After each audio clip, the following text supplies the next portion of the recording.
Hi friends, welcome to Shamees kitchen. എല്ലാവർക്കും സുഖമാണല്ലോ. ഇന്ന് നമ്മൾ തയ്യാറാക്കുന്നത് ഒരു സ്പെഷ്യൽ റെസിപ്പിയാണ്. വളരെ ടേസ്റ്റി ആയിട്ടുള്ള നല്ലൊരു എഗ് റോസ്റ്റ് മസാല കറിയാണ്. ഉറപ്പായിട്ട് നിങ്ങൾക്ക് എല്ലാവർക്കും ഇത് നല്ലതുപോലെ ഇഷ്ടമാവും. എന്നാൽ ശരി, ഇതെങ്ങനെയാണ് ഉണ്ടാക്കുന്നതെന്ന് നോക്കാം. പിന്നെ ഒരു കാര്യം കൂടി, നമ്മുടെ ഷമീസ് കിച്ചൻ ചാനലിൽ ഇതുവരെ സബ്സ്ക്രൈബ് ചെയ്യാത്തവരുണ്ടെങ്കിൽ പ്ലീസ് ഒന്ന് സബ്സ്ക്രൈബ് ചെയ്തേക്കണേ. ആ ഷമീസ് കിച്ചൻ്റെ തൊട്ടടുത്തുള്ള ചുമന്ന സബ്സ്ക്രൈബ് ബട്ടൺ ഒന്ന് ക്ലിക്ക് ചെയ്യുക. കൂടെ തന്നെ തൊട്ടടുത്തുള്ള ബെല്ലൈക്കൻ കൂടി ഒന്ന് ക്ലിക്ക് ചെയ്തേക്കണം. എങ്കിൽ മാത്രമേ ഞാൻ അപ്ലോഡ് ചെയ്യുന്ന വീഡിയോസ് എല്ലാം നിങ്ങൾക്ക് കറക്റ്റായിട്ട് നോട്ടിഫിക്കേഷൻ കിട്ടത്തുള്ളൂ. എന്നാൽ ശരി, നമുക്കിനി വീഡിയോയിലേക്ക് കിടക്കാം. നമ്മൾ സാധാരണ മുട്ട റോസ്റ്റ് തയ്യാറാക്കുമ്പോഴത്തേക്കും മെയിനായിട്ട് ഫസ്റ്റ് ചെയ്യുന്ന കാര്യം മുട്ട വേവിച്ചെടുക്കുന്നത് തന്നെയാണ്. അപ്പോൾ നമുക്ക് ഇതിലും ഫസ്റ്റ് മുട്ട വേവിച്ചെടുക്കണം. പക്ഷേ ഇച്ചിരി വ്യത്യസ്തമായ രീതിയിലാണ് നമ്മളിന്ന് മുട്ട വേവിച്ചെടുക്കുന്നത്. അപ്പോൾ അതിന് വേണ്ടിയിട്ട് ഞാനിപ്പോൾ ഒരു ഇഡലി തട്ട് എടുത്തിട്ടുണ്ട്. അതിനുള്ളിൽ വെള്ളം നിറച്ചിട്ടുണ്ട്. ഇനി നമുക്ക് ഇഡലി തട്ടിൽ കുറച്ച് ഓയിൽ ഒഴിച്ചു കൊടുക്കാം. ഇതിൽ വെച്ചിട്ടാണ് നമ്മളിന്ന് മുട്ട വേവിച്ചെടുക്കുന്നത്. അപ്പോൾ മുട്ടയൊന്ന് ഒട്ടിപ്പിടിക്കാതിരിക്കാൻ വേണ്ടിയിട്ടാണ് നമ്മൾ ഇച്ചിരി ഓയിൽ പുരട്ടി കൊടുക്കുന്നത്. പെട്ടെന്ന് തന്നെ നമുക്കിത് വെന്തിട്ട് കിട്ടും. ഒരുപാട് സമയമൊന്നും വേണ്ട. അല്ലെങ്കിൽ മുട്ട വേകാനായിട്ട് ഒരുപാട് സമയം ആവശ്യമില്ല. പക്ഷെ നമ്മൾ ഡയറക്റ്റായിട്ട് വെള്ളത്തിലിട്ട് മുട്ട വേവിച്ചെടുക്കുന്നതിനേക്കാളും പെട്ടെന്ന് തന്നെ ഇത് വെന്തിട്ട് കിട്ടും. അങ്ങനെ ഒരു കാര്യം കൂടി ഇതിനുണ്ട്. ഇനി ഇതിൽ ഓരോന്നിലായിട്ട് നമുക്ക് മുട്ട പൊട്ടിച്ചൊഴിക്കാം. ഇതുപോലെ ഓരോന്നിലായിട്ട് മുട്ട പൊട്ടിച്ചൊഴിക്കാം. ഞാനിപ്പോൾ മുട്ട കംപ്ലീറ്റ് ആയിട്ട് ഇതിൽ പൊട്ടിച്ചൊഴിച്ചിട്ടുണ്ട്. ഒരു 5 മിനിറ്റ് നമ്മളിതൊന്ന് ആവിയിൽ വെച്ച് വേവിച്ചെടുത്താൽ മതിയാവും. അത്രയും സമയം കൊണ്ട് ഇത് നന്നായിട്ടൊന്ന് വെന്തിട്ട് കിട്ടും. എന്നാൽ ശരി, ഒരു 5 മിനിറ്റ് ഇതിങ്ങനെ ഇരിക്കട്ടെ. ഇപ്പോൾ ആവി വന്ന് തുടങ്ങിയിട്ട് ഒരു 3 മിനിറ്റ് മാത്രമേ ആയിട്ടുള്ളൂ. ഇനി നമുക്ക് തുറന്ന് നോക്കാം. നമ്മുടെ മുട്ടയെല്ലാം നല്ല കംപ്ലീറ്റ് ആയിട്ട് വെന്തിട്ടുണ്ട്. നമ്മൾ സാധാരണ വെള്ളത്തിലിട്ട് വേവിച്ചാൽ പോലും ഇത്രയും പെട്ടെന്ന് വെന്തിട്ട് കിട്ടില്ല. അതുപോലെ നന്നായിട്ട് വെന്തിട്ടുണ്ട്. ഇത് ഇത്രയും മതിയാവും. അപ്പോൾ ഇനി ഇത് ചെറുതായിട്ടൊന്ന് തണുത്തിട്ട് വേണം നമ്മൾ ഇതിനെ ഇളക്കിയെടുക്കാനായിട്ട്. അത്രയും സമയം കൊണ്ട് നമ്മുടെ മസാലയൊക്കെ ഒന്ന് തയ്യാറാക്കിയെടുക്കാം. നമ്മുടെ മസാല തയ്യാറാക്കാൻ വേണ്ടിയിട്ട് ഞാനിപ്പോൾ ഒരു 3 തക്കാളി എടുത്തിട്ടുണ്ട്. അത് ഞാനിപ്പോൾ മിക്സിയുടെ ജാറിലേക്ക് ഇട്ടിട്ടുണ്ട്, ചെറുതായിട്ട് അരിഞ്ഞിട്ട്. ഇനി നമുക്ക് ഇതിൻ്റെ കൂടെ വേണ്ടത് ഒരു 7 വെളുത്തുള്ളി അല്ലിയാണ്. അപ്പോൾ അതുകൂടി ചേർക്കാം. പിന്നെ വേണ്ടത് ഒരു ചെറിയ പീസ് ഇഞ്ചിയാണ്, അതും ചേർക്കുകയാണ്. ഇനി ഇതിൻ്റെ കൂടെ നമുക്ക് വേണ്ടത് 2 പച്ചമുളക് കൂടിയാണ്. അപ്പോൾ ഇത് ഇത്രയും ചേർത്തിട്ട് നമുക്കിത് നല്ലതുപോലെ ഒന്ന് ബ്ലെൻഡ് ചെയ്തെടുത്തിട്ട് വരാം. തക്കാളി ഇപ്പോൾ നന്നായിട്ട് ബ്ലെൻഡ് ചെയ്തെടുത്തിട്ടുണ്ട്. ഇത് ഇത്രയും മതിയാവും. ഇനി നമുക്കിത് മാറ്റി വെക്കാം.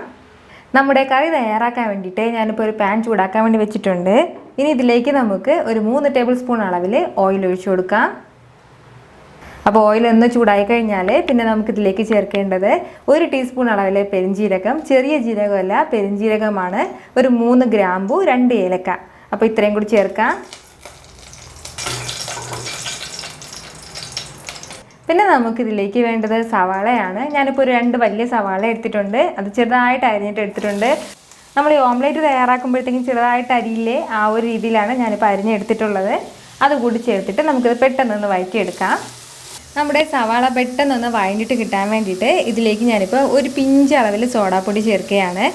വളരെ ചെറുതായിട്ട് ഒരു പിഞ്ചളവിൽ ചേർത്താൽ മതിയാവും. ഇതുപോലെ എഗ് റോസ്റ്റ് തയ്യാറാക്കാനാണെങ്കിലും അല്ലാന്നുണ്ടെങ്കിൽ സവാള വെച്ചിട്ട് നമ്മൾ വേറെ എന്തെങ്കിലും ചെയ്യുകയാണെന്നുണ്ടെങ്കിൽ കറിയൊക്കെ തയ്യാറാക്കുമ്പോൾ അപ്പോൾ സമയമൊന്നും ഒട്ടും ഇല്ലാന്നുണ്ടെങ്കിൽ നിങ്ങൾക്ക് ഇതുപോലെ ഒരു പിഞ്ച് സോഡാപ്പൊടി കൂടി ചേർക്കുകയാണെന്നുണ്ടെങ്കിൽ അത് പെട്ടെന്ന് വഴണ്ടിട്ട് കിട്ടും. നമുക്ക് കുറച്ച് സമയമൊക്കെ ഉണ്ടെന്നുണ്ടെങ്കിൽ സോഡാപ്പൊടിയൊന്നും ചേർക്കേണ്ട ആവശ്യമില്ല. ഉപ്പ് തന്നെ ചേർത്ത് നമുക്ക് നല്ലതുപോലെ ഒന്ന് വഴറ്റിയെടുത്താൽ മതിയാവും. ഈ ബേക്കിംഗ് സോഡ ചേർക്കുന്ന ടൈമിൽ പിന്നെ ഒരു 2 മിനിറ്റ് കൊണ്ട് തന്നെ സവാള നന്നായിട്ടൊന്ന് വഴഞ്ഞിട്ട് കിട്ടും.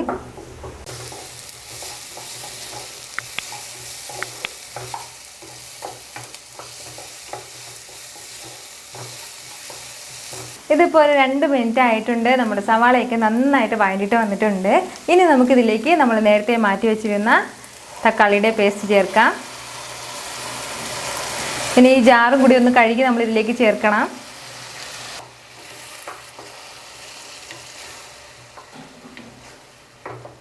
ഈ തക്കാളി പേസ്റ്റിലേക്ക് നമ്മൾ ഇഞ്ചിയും വെളുത്തുള്ളിയൊക്കെ ഇട്ടിട്ടുള്ളതാണ്. അപ്പോൾ അതിൻ്റെ ആ ഒരു പച്ച മണം മാറണം. അപ്പോൾ അതിന് വേണ്ടിയിട്ടാണ് നമ്മൾ നേരത്തെ തന്നെ ഇതിൻ്റെ കൂടെ ചേർത്തത്. എങ്കിൽ മാത്രമേ നന്നായിട്ട് തിളച്ചിട്ട് വരുമ്പോഴത്തേക്കും ആ പച്ച മണമൊക്കെ ഒന്ന് മാറിക്കിട്ടുള്ളൂ. ഇതിൻ്റെ കൂടെ തന്നെ പിന്നെ നമുക്ക് ചേർക്കേണ്ടത് 1 ടേബിൾ സ്പൂൺ അളവിൽ മുളക് പൊടിയാണ്. അപ്പോൾ ഇത് കാശ്മീരി ചില്ലിയാണ്. അതിൻ്റെ പേരിൽ കുറച്ച് കളർ ഉണ്ടാകും, അധികം എരിവ് ഉണ്ടാവില്ല. പിന്നെ വേണ്ടത് 1 ടേബിൾ സ്പൂൺ അളവിൽ മല്ലിപ്പൊടിയാണ്, അതും ചേർക്കുകയാണ്.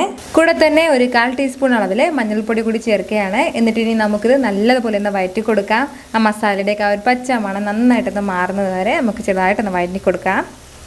ഇപ്പോൾ നമ്മുടെ ആ മസാലയുടെയൊക്കെ ഒരു പച്ച മണമൊക്കെ നന്നായിട്ട് മാറിയിട്ടുണ്ട്. ഇനി നമുക്കിതിലേക്ക് ആവശ്യത്തിനുള്ള വെള്ളം ചേർത്ത് കൊടുക്കാം. ഇപ്പോൾ നമ്മുടെ മിക്സിയുടെ ജാറ് തന്നെ അത് കഴുകിയിട്ട് ഞാൻ വെള്ളം ചേർക്കുകയാണ് ഇതിലേക്ക്. ഏകദേശം ഒരു 2 കപ്പ് വെള്ളമാണ് ഇതിലിപ്പോൾ ഒഴിക്കുന്നത്. ഇനി ഇത് നന്നായിട്ടൊന്ന് തിളച്ചിട്ട് വരണം. ഈ ടൈമിൽ നമുക്കിതിന് ഇത്രയും ആവശ്യമായിട്ടുള്ള ഉപ്പ് കൂടി ചേർക്കാം. നമ്മുടെ കറിയെല്ലാം ഇപ്പോൾ ചെറുതായിട്ട് തിളച്ചിട്ട് വന്നിട്ടുണ്ട്. ആ എണ്ണയെല്ലാം ഇങ്ങനെ പുറത്ത് നിൽക്കുകയാണ്. ഈ ടൈമിൽ നമുക്കിതിലേക്ക് മുട്ട ചേർത്ത് കൊടുക്കാം. നമ്മൾ നേരത്തെ വേവിച്ചെടുത്ത മുട്ടയാണ്. നമ്മൾ സാധാരണ എങ്ങനെയാണോ ഇഡലി എടുക്കുന്നത് അതുപോലെ തന്നെ എടുത്താൽ മതിയാവും. അതിനേക്കാളും സിമ്പിളായിട്ട് നമുക്ക് ഇതിനെ ഇളക്കിയെടുക്കാൻ വേണ്ടിയിട്ട് പറ്റും, മുട്ട ആയതിൻ്റെ പേരിൽ തന്നെ. ഞാനിപ്പോൾ ഇതുപോലെ എല്ലാം ഇളക്കി എടുത്ത് വെച്ചിട്ടുണ്ട്. ഇനി നമുക്കിത് കറിയിലേക്ക് ചേർത്ത് കൊടുക്കാം. ഇപ്പോൾ കറി കുറച്ച് ഗ്രേവി കൂടുതലാണുള്ളത്. ആ സമയത്ത് വേണം നമ്മളിത് ചേർക്കാനായിട്ട്. എങ്കിൽ മാത്രമേ ഈ മുട്ടയിലേക്ക് ഈ ഗ്രേവിയൊക്കെ നന്നായിട്ട് പിടിച്ചിട്ട് വരുള്ളൂ. അതിൻ്റെ പേരിലാണ് നമ്മൾ ഈ ടൈമിൽ ചേർക്കുന്നത്. ഇനി വീണ്ടും ഹൈ ഫ്ലെയിമിൽ വെച്ചിട്ട് തന്നെ ഒരു 2-3 മിനിറ്റ് നമ്മൾ നന്നായിട്ടൊന്ന് തിളപ്പിച്ചെടുത്താൽ മതിയാവും. അപ്പോഴത്തേക്കും നമുക്ക് ആവശ്യം എത്ര ഗ്രേവിയാണോ അത്രയും കിട്ടും. കൂടെ തന്നെ കുറച്ച് കറിവേപ്പിലയും കുറച്ച് മല്ലിയിലയും കൂടെ ചേർക്കുകയാണ്. ഇത്രയേ ഉള്ളൂ, നമ്മുടെ മുട്ട മസാല റോസ്റ്റ് നല്ല സൂപ്പറായിട്ട് റെഡി ആയിട്ടുണ്ട്. നെക്സ്റ്റ് ടൈം നിങ്ങൾ മുട്ട റോസ്റ്റ് തയ്യാറാക്കുന്ന ടൈമിൽ ഇതുപോലെ ഒന്ന് ട്രൈ ചെയ്ത് നോക്കണം. നിങ്ങൾക്കിത് നല്ലതുപോലെ ഇഷ്ടമാവും. ഈ വീഡിയോ നിങ്ങൾക്ക് ഇഷ്ടമായാൽ ഇതൊന്ന് ലൈക്ക് ചെയ്യാനും ഇത് മറ്റുള്ളവർ കാണണമെന്ന് ആഗ്രഹിക്കുന്നുണ്ടെങ്കിൽ ഇത് നിങ്ങളുടെ ഫ്രണ്ട്സിനും ഫാമിലിക്കും എല്ലാവർക്കും ഒന്ന് ഷെയർ ചെയ്ത് കൊടുക്കാനും ഫേസ്ബുക്കിലൂടെയും വാട്സപ്പിലൂടെയും ഒക്കെ ഒന്ന് ഷെയർ ചെയ്ത് കൊടുത്തേക്കണം. വീണ്ടും നല്ല ഉഷാറ് വീഡിയോ ആയിട്ട് ഞാൻ വരുന്നതായിരിക്കും. അതുവരെ എല്ലാവരും ഹാപ്പി ആയിട്ടിരിക്കുക, സന്തോഷമായിട്ടിരിക്കുക, ചിരിച്ചോണ്ടിരിക്കുക. Take care dear friends.